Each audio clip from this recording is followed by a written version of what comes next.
Müller, Sie produzieren ja elastisch federnde Produkte, Schuhe, Matte. Es gibt Leute, die sagen, dass Laufen, Gehen, Stehen auf diesen Produkt, auf dem dämpfenden Gefühl, dass das schlecht ist. Können Sie etwas dazu sagen?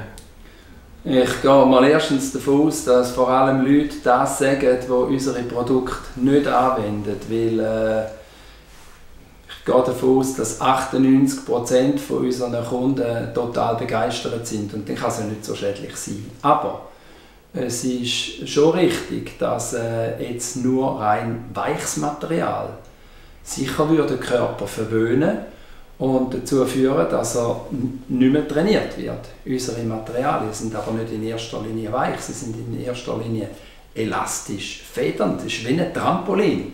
Und dass ein Trampolin soll schädlich sein für den Körper, das habe ich jetzt noch nie gehört und aus biomechanischer Sicht ist es ein völliger Unsinn. Was vor allem schädlich ist für den Körper, sind die flachen, harten Alltagsböden. Da messen wir, da können wir auch nachweisen, dass es enorme Schläge gibt in Gelenken. Wir haben hochauflösige Videoaufnahmen, die zeigen, dass die Muskeln umgeschüttelt werden bei diesen harten Böden und dass die Faszien verklebt werden und dass das die Auslöser sind für die vielen Knie- und Hüftprobleme, die wir haben.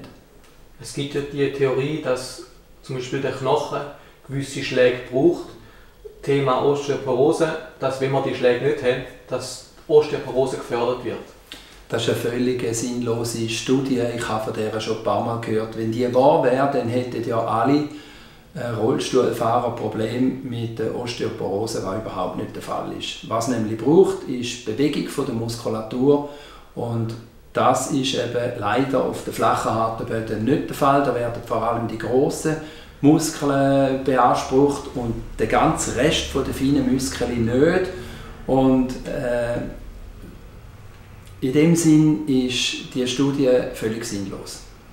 Also Sie sagen, Bewegung auf den harten, flachen Böden ist schlecht, dann will man lieber sitzen, als sich dementsprechend bewegen.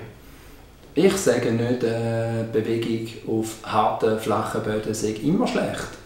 Es macht Sinn, dass man ab und zu auf harten Böden läuft, aber nicht den ganzen Tag, das ganze Leben lang. Das ist das Problem. Und Sitzen ist natürlich das andere Problem. Sitzen ist eine ganz gefährliche Körperhaltung. Man sieht ja den älteren Menschen an, dass wenn sie im hohen Alter laufen, dass mehr oder weniger in einer sitzenden Haltung laufen, weil sie haben mehr oder weniger die Form von einem Stuhl angenommen. Herr Müller, können Sie also garantieren, dass Gehen, Stehen auf elastisch federndem Boden, so wie Sie es sagen, dass das nicht gesundheitsschädlich ist? In der Medizin gibt es grundsätzlich ja keine Garantie. Ich gehöre zu einer von Hunderttausenden von Menschen, die seit 20 Jahren auf elastisch federndem Material läuft und steht. Meinem Körper mit 66 geht es immer besser, ich werde immer beweglicher. Ich kann Skifahren, Fußball spielen, trotz hochgradiger Kniearthrose, die Knochen auf Knochen läuft. Ich bin nur ein Beispiel, das beweist, dass das gesund ist. Aber es gibt Hunderttausende für andere Menschen, die Operationen haben können umgehen durch das. Können Sie begründen, wieso das Gehen und Stehen auf elastisch federndem Material gesund ist? Wir haben ja hier überall in der Umwelt nur harte Böden. Also ursprünglich ist der Mensch ja nicht gebaut, um auf harten, flachen Böden zu laufen, sondern auf Naturböden. Und der Naturboden ist überall ein bisschen anders.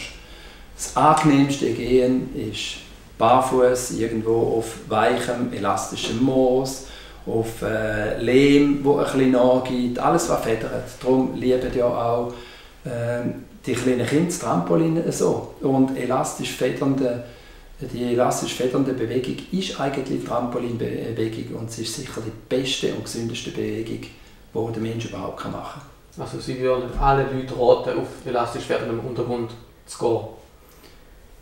Ja, auf jeden Fall, weil es ist einfach die gesündeste Bewegung, die auch Faszienverklebung löst, die einem ein Leben lang beweglich und schmerzfrei halten tut. Es muss aber nicht sein, dass man immer auf elastisch federnde Materialien läuft. Man kann sehr gut abwechseln. Eine Studie aus Kanada beweist, dass das am gesündesten ist für den Körper, wo man am angenehmsten empfindet. Und wenn man mal das elastisch Federnde halt für einen Tag oder eine Stunde oder für eine gewisse Zeit nicht angenehm findet, dann ist es gut, wenn man wechselt. Okay. Super, vielen Dank, Herr Müller, für das Interview. Danke Ihnen.